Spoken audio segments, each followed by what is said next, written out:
Yo, what's up, guys? Today's video, we're going to be going over the top 3 heroes for the caster role. In my personal opinion, this is going to be my personal take. These are the characters that I like to play. They are essentially meta. They are really good characters, really good heroes that are played a lot in the higher pro play as well as in the high rank scene. These are going to be my personal top three heroes for the caster role. So for my top 3 casters, and in no particular order, it's going to be Gideon, Howitzer, and Marty. Marty did recently get nerfed pretty hard, but I still think she's a really great character. She provides a lot. We'll go into Marty first here. She provides a lot in her kit. When she came out, she was S tier. She was insane. She did a lot of damage. They kind of nerfed her across the board, but even still then, she still provides a lot of stuff. She still provides great damage. Her Q attack can hit twice. It's going to slow you, then it can root you. So it's good ability there. The E ability is kind of just, it sets up your combo pretty much. So nothing really insane there. The right click is just going to do a lot of damage. The other main thing about her kit is going to be the Yaksha, the summoning. It pulls everybody in. So in a team fight, you're pulling everyone into the team fight in that circle under the Yaksha. You drop it again on top of them to get that knockup. So she just has so much CC in her kit while doing a lot of damage, and it makes her really good. The combo, you mark somebody, you put the Q on them, you root them, you slow them, you root them, you drop a Yaksha on them to pull them in, then you drop it again to knock them up. The chain CC she has in the team fight is just insane. Really good character with great damage. I still think she's one of the better casters in the game. So that's Marty. Next up, we can go over Gideon. Gideon's a really safe character. Gideon's been just a hero that's always played. It's kind of always in the meta because he does great damage. He has good CC. He does great damage. He is the safest hero in the game. His Q does good damage, 98% scaling. You pair that with the right click, you get your combo off. You get a lot of damage on that burst. His E is going to be that teleport to get him in safe spots, and it's also going to help him with the ultimates. Whenever you ult as Gideon, you don't want to ult ground level. You always want to dash into the air with your teleport or with your flash, whatever, and you're going to use your ult in the air. That way you're not taking as much damage as you would be on the ground and getting CC out of your ultimate. And for Gideon's ultimate early game, it doesn't really do a lot of damage. It's mainly there for the CC. But when it comes to late game, the tick damage actually kind of stacks up. You start getting more damage on that ultimate, and providing those team fights, having them locked in that certain area is really good. But Gideon just always has been a great caster in this game, mainly because of his safeness, his long range damage and his safeness. Gideon's a great caster. Another person that is kind of safe as well is going to be Howitzer. Howitzer is he does damage. He does crazy damage. His Q has a long range. It does 97% scaling. The right click, it's a pretty decent range as well, and that does some 60% scaling.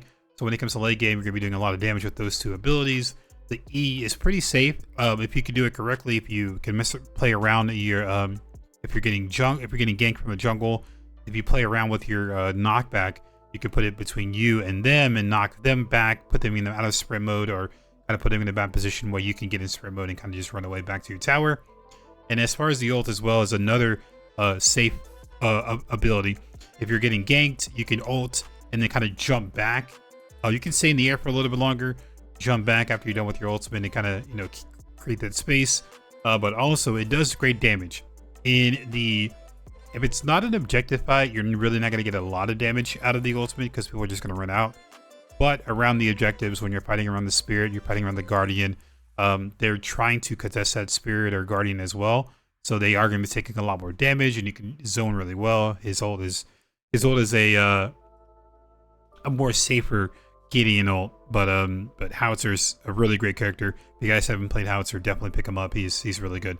So those are my top 3 casters for me personally, and like I said, they are usually a lot of people are picking them in the ranked as well and in pro play. But now let's get into the builds and show you how to build these characters. All right, so as far as the builds go, pretty much most of the mages will be using the similar builds. There are a few mages or casters that have different ones, but for these 3 heroes, it's kind of the standard build. So for the starter, we're going to go with a health potion, and we're going to go to the Chemo Energy Reflux. This is going to just give you mana. In the laning phase, mana is really rough, so this is going to help you get some mana, poke them out a little bit, stack up that to get more mana. You're not going to build into this ever on these characters. It's just to help you with being able to spam more abilities by having more mana. The first item that we're going to go into is going to be Bells of Purification. This is a really cheap item. It's 2,600 gold. It's going to give you 60 power. 10 flat pins can be really nice in the early stages of the game. 10 CDR is always great for these kind of casters. And on the passive, whenever you use a basic attack or a skill attack, you're going to increase your power by 10, and then your magical power by 10, and you're going to decrease our magical defense by 5%. And this stacks up to 5 times. So with a lot of these characters, like we'll say Marty for an example, Marty, her combo is E, Q, right click. With Marty, you E first, you're going to get 3 stacks on that. So you're going to get some stacks on this Bells of Purification. You're going to drop your Q on them. That's gonna hit once to slow them, and it's gonna hit again to root them and do more damage.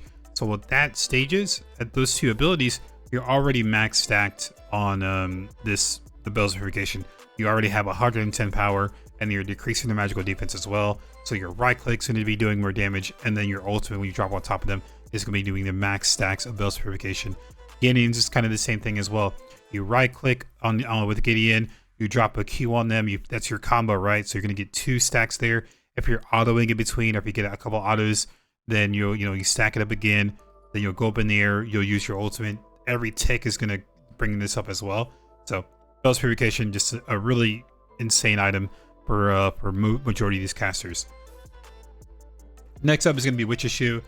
This is the same thing. It's just power cooldown, 90 power, 10 CDR. And then on the passive, whenever you do ability, every 12 seconds, that ability is going to do magical damage equal to 20% of your overall magical power and 120 bonus magical damage. And you'll get some movement speed as well for 1.5 seconds. So just kind of more damage on these big damaging characters. And then your third item is going to kind of vary. So I put Rampaging Toto here, but if the enemy team is building tanky, then you do want to go into Alchemo Blaster first. When the team fights happen, as a caster, you're rotating around the map a lot more. You're trying to get active in these fights. You're helping with these objectives. So if they are building tanky early on, then getting Alchemo Blaster is going to be huge. If they're not building any kind of tank, if they're more on the squishier side, then going a Rampaging Toto is pretty nice. If you can get it finished, it's 120 power, and then it's going to increase your overall magical power by 30%. So with these 3 items, when you're getting a lot of Bells of Purification stacked up, this is 110 power. You got 120 power here. This is 90 power. With the passive is going to be more. So there's so much damage in these 3 items. So this is kind of what you want to go to. And then again, you can go into Alchemo Blaster 4th item if they're building defense. If they're not, there is a couple of situational items that I have down here. So for Mathematicians, recently got buffed. It's going to give you some power, more CDR is going to be always great. And then if you can play around your abilities, you can get really good. The passive is whenever you get 2 stacks of this Mathematicians, then on that 3rd hit that you do a damage, it's going to apply bonus damage. It's going to apply a lot more bonus damage, and you're going to get health as well. So Mathematicians is a really good item to go into. If you need anti-heal, Sage's Whip is going to be really good. If you need it early, what I would recommend is getting the Nightmare, which builds into Sage's Whip. Get that early on, get that 900, and then move on to the next item. You don't need to fully build into this item. Just get that anti-heal and then move on. And then eventually you can go back to get Sage's Whip. And then the other item that I recommend is going to be Blue Heart. Not so much for it's giving you 80 power, magical defense, 10 CDR. Again, CDR is always great. The magic shield is going to be kind of the main thing about this. If you can keep your shield active, you're going to be doing 15% more damage, which is pretty huge. A lot of the times you won't really keep that active shield. If you're playing Giddy, you can maybe be a little more safe and get those rocks to do 15% more damage. But the main thing is that shield is going to block an ability. So, and a good example is if they have a Richter on that team, and that Richter is getting some really good pulls on you, and if you get pulled, you're pretty much going to die. Having Blue Heart will block that one ability, will block that pull, so it'll help you in that little team fight. So Blue Heart's a really great item. But if you can keep the shield on, you'll be doing 15% more damage. So getting Blue Heart a little bit early isn't a bad play either if you're getting before Rampaging Toto. It just really depends on how the game is going, if you're getting focused enough. So Rampaging could be, you can swap that in for the Rampaging. But for the most part, this is going to be your core items here. And then you kind of just mess around with what's going to be next. And then the last One of the very last items that'll get part of the core item is going to be Gloves of Jealousy. This item just, when it comes to late game, it's kind of insane. You're going to get 85 power, and then whenever you do a basic attack, you're going to be doing 75% magical power. Your overall magical power on a basic attack, you'll be doing 75% magical power on a 1.5 second internal cooldown. So the idea is use an ability, auto attack, wait a little bit, use an ability, auto attack, and when you're doing this constantly in a team fight, those auto attacks, which are going to be really hit, it's not going to go away until you hit a target within 6 seconds. It's just going to stack up your magical power, your overall damage. So Gloves of Jealousy is another core item here. So this is kind of your 5 items that you're going to go into, and then these are kind of just your useful items. Eventually, you're going to sell Bells of Purification. This will fall off late game, and you'll sell it for any one of these Mathematicians or Blue Heart. But for the most part, this is going to be kind of your bread and butter on most of these casters in the game. All right, guys, so that's going to be my top 3 heroes. Again, Gideon, Howitzer, and Marty, they're just really great characters. If you guys haven't been playing them, definitely try to learn them. They're safe, but they also do a lot of damage. They're really good to get used to. If you guys have any questions, feel free to answer in the comment section below. I will be streaming on Twitch, twitch.tv/Cordy. If you guys have any questions, you can answer me there, and I'll catch you dudes in the next video. Peace.